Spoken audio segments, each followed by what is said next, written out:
Let's go talk with Bruce. He, him in Arizona wants to talk about a lack of contemporary recordings for Jesus. How are you, Bruce? I'm good. How are you doing today? Oh, pretty good, pretty Great. good. What are your thoughts on this? On the lack of recordings, the lack of contemporary stuff for Jesus. Well, I've been having discussions with some theists lately, Hmm. and I'm running into sort of a brick wall in Hmm. that I make the assertion that there are no contemporaneous writings of Jesus in existence. And because that's what I've heard on your show, but it strikes me that I really don't know that there are not. And they are Hmm. also saying that there are. Yeah. The discussion that I was having just 2 days ago, they were saying that Luke was a actually witnessed Jesus' existence, and I didn't really know how to refute it. Luke, from my understanding, Luke is one of the oldest, is one of the furthest away from Jesus. John being a little bit more.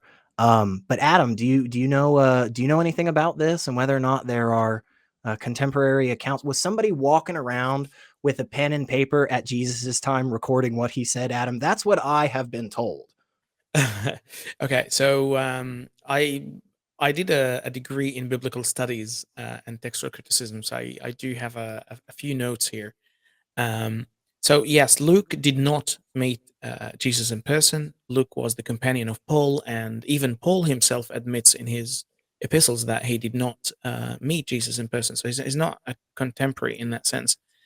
However, I think what people refer to as an evidence in Luke is that at the very start of Luke, he says the first four verses that there have been a lot of people writing stories about Jesus, and I wanted to write my own account of the story.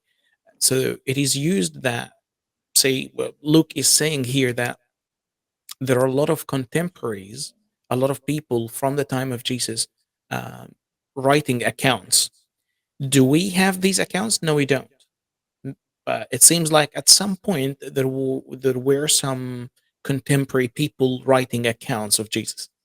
Once upon a time, it existed. Hmm. Um, Anything else? The two, sorry, the three other gospels are supposed to be contemporary. Matthew, Mark, and John. Matthew and John because they were disciples of Jesus, and Mark was a companion. But all this information is coming from church tradition, so we don't really know that the gospel of John, for instance, was written by John the disciple, one of the 12 who lived with Jesus at the time. It's it's a tradition, they say. um, do we know if that was a contemporary account or not? We don't know that, and there is no evidence for it whatsoever, other than the word of the church. Yeah. So this is just basically an unfalsifiable assertion. Well, we can falsify it in the sense that the earliest manuscripts and things that we have date not to the supposed time of Jesus, right? Even at their best, at their absolute, granting them as much latitude and leeway as we can possibly give.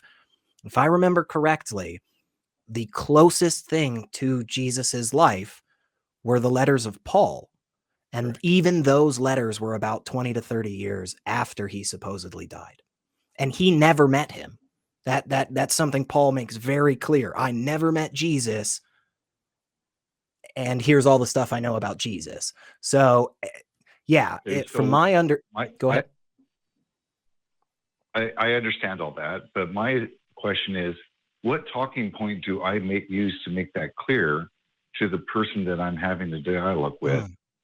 Mm, I can say, well, okay, the earliest gospels were at least 20 to 30 years after Jesus' death. But then yeah. how do I prove that? You could, and I don't have any people off the top of my head, so I do apologize for that. But you could go research some of the biblical archaeology that we've actually done. I can definitely tell you. One thing that was super helpful for myself is this really super cool book called The Atheist Handbook to the Old Testament, Volume 1. There is a second one that is out. It's by this awesome Assyriologist, Dr. Josh Bowen. He's a very intelligent person. That isn't exact. His area of expertise isn't exactly like, digging around Jerusalem or anything. But one of the things that he does is he talks about how, archaeology really started.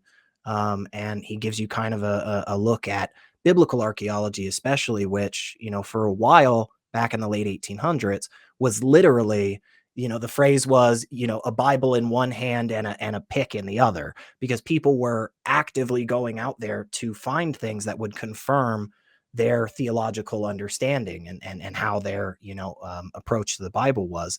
The issue has been for those people, as we have continued to develop this field, as we have continued to make this more and more scientific and objective, all of those claims continually get proven false.